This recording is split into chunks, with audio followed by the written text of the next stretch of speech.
Jusqu'au 9 septembre, Paramount Channel se met aux couleurs du Festival du cinéma américain de Deauville. Avec 100 millions de spectateurs par an, le cinéma américain occupe la première place du box-office français. Quant à notre invité, sa vie est placée sous le signe des États-Unis d'Amérique. Dites-moi juste, je vous demande tout de suite, vous n'avez jamais pensé à demander la double nationalité, Philippe Labro? Non. Merci en tout cas d'être avec nous pour ce buzz spécial Festival de Deauville.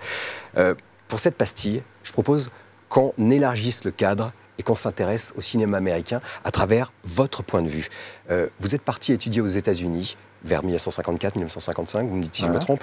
Vous rêviez d'Amérique. La question la plus simple que je peux vous poser, c'est d'où vient cette passion qui vous a jamais quitté? Parce que j'appartiens à une génération qui a vécu la libération de la France.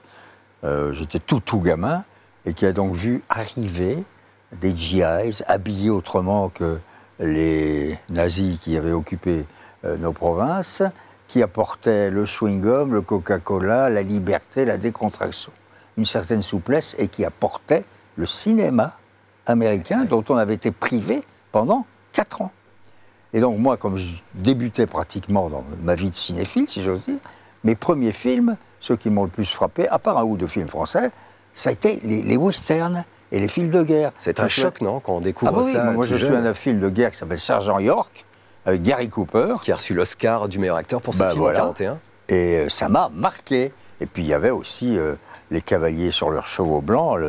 Quand j'étais gamin, on me disait « Qu'est-ce que tu feras plus tard dans la vie ?» Je disais « Justicier du Far West ». C'est un peu ce que vous avez fait finalement. Oh, pas du tout. Je ne suis pas justicier. Hein. Une fois aux États-Unis, j'imagine évidemment que vous poursuivez cette éducation cinématographique. Mais à l'époque, je le dis pour nos plus jeunes téléspectateurs, il n'y a pas de DVD, il n'y a pas de Netflix. On faisait comment à l'époque pour étancher sa soif de cinéma? Je vous pose la question un peu naïvement. C'est pas compliqué. J'étais étudiant dans une université et près d'une petite ville qui avait 3 ou 4 salles de cinéma et qui passait facilement 5 ou 6 films différents par semaine parce qu'il y avait des doubles, ce qu'on appelait double feature, c'est-à-dire des séances où il y avait 2 films, 2 longs métrages. L'université avait un journal, je me suis fait baptiser critique de cinéma du journal et donc j'allais en permanence voir les films américain, bien sûr, il y avait que ça. Et c'est comme ça que j'ai découvert 15 ans, que j'ai découvert toutes sortes de films, et qui m'ont évidemment marqué, parce que j'avais déjà été marqué quand j'étais gamin et jeune, mais là, je les voyais presque comme critiques, je les analysais, j'en parlais, parfois je les revoyais, je m'imbibais du Hollywood des années, oui, en effet, milieu 50, fin 50, début 60. Ça, c'est le rêve, être aux États-Unis et en plus manger du film à longueur de journée. Critique de cinéma américain. Les classiques de l'âge d'or du cinéma hollywoodien vous ont donné cette passion du cinéma américain. Mais est-ce qu'il y a un film qui vous décide à sauter le pas et à réaliser votre premier film?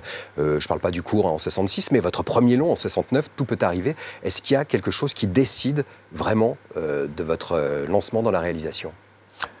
Pour être honnête, ça démarre beaucoup plus tôt. Ça démarre à l'âge de 12 ans, quand mon père m'emmène voir Citizen Kane. Mon père n'était pas un grand cinéphile, mais il avait vu ce film. On venait de débarquer à Paris, on avait notre province. Et il m'a dit, écoute, je veux te montrer ça. Il savait que j'aimais l'écriture, l'image, j'étais déjà dans cette direction. Et je suis sorti de là stupéfait, ébahi, en me disant, un jour, je ne serai pas Orson Welles, mais un jour, je ferai aussi ça. Cette machine incroyable, ce métier, ce style, ce rythme, ces changements de saison, de décor, les flashbacks, tout ce qu'il a inventé, Citizen Kane. Donc, ça remonte à l'âge de 12 ans, beaucoup plus. Alors ensuite, effectivement, qu'est-ce qui m'a donné envie? C'est d'abord qu'effectivement, j'ai vu beaucoup de films, et puis que j'ai très tôt fait de la télé comme reporter, et que là, j'ai appris le maniement de la caméra, et très vite, je me suis dit, bon, c'est très bien le reportage, mais il y a la fiction. Donc j'ai commencé à écrire des petits scénarios de court-métrage, après j'en ai tourné un, et petit à petit, je suis arrivé au long-métrage. Justement, alors, entre 69 et 76, vous réalisez 5 films. C'est votre période la plus prolifique.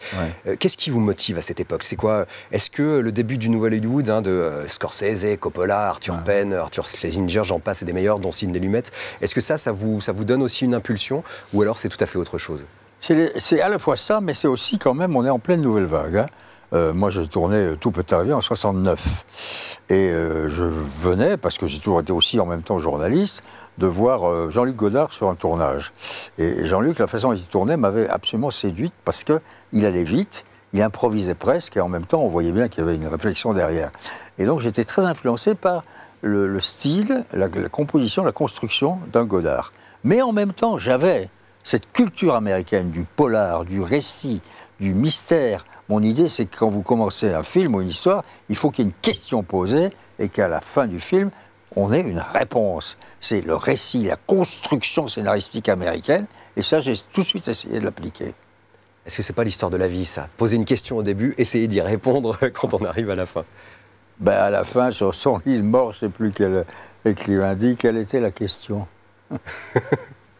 Est-ce que le cinéma américain d'aujourd'hui est porteur des mêmes mythes, du même imaginaire qu'à ses débuts?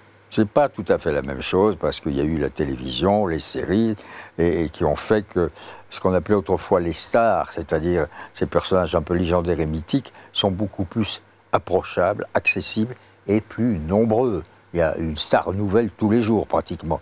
Donc il y a une espèce de vulgarisation, de familiarisation, et il n'y a plus l'aura magique un peu. Il y a moins de mystère aussi. Le mystère d'Hollywood, même si Hollywood conservait aussi toutes sortes de secrets, et parfois pas très catholiques. Mais ça n'a plus rien à voir. Tout a changé. Simplement, il ne faut pas s'en plaindre. C'est comme ça. Ce qui compte, quand même, avant toute chose, c'est de prendre le spectateur par l'épaule et ne pas le lâcher. Voilà. Donc c'est la clé numéro un, et c'est pas seulement du cinéma américain, qui a quand même influencé beaucoup de cinéma dans le monde. Bien sûr, on y reviendra.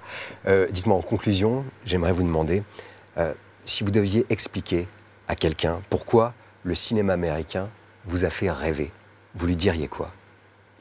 Je dirais, tu vas te lever très tôt ce matin, tu vas commencer à aller voir d'abord Autant n'emporte le vent, tu enchaîneras avec Citizen Kane, tu continueras avec Les raisins de la colère, ensuite l'après-midi avec La poursuite infernale, ensuite avec La mort aux trousses, et tu termineras par un film que j'aime beaucoup, que peu de gens ont vu, qui s'appelle Kiss Me Deadly, en 4e vitesse, avec un inconnu qui s'appelait Ralph Meeker. C'est extraordinaire, c'est fulgurant. Bon bah alors là, chers téléspectateurs, vous avez une liste longue comme le bras de petits chefs-d'œuvre comme ça, voire de grands chefs-d'œuvre du cinéma à regarder, grâce à notre invité que l'on remercie encore une fois vivement. C'est un honneur pour nous de vous avoir sur Paramount Channel. Merci beaucoup.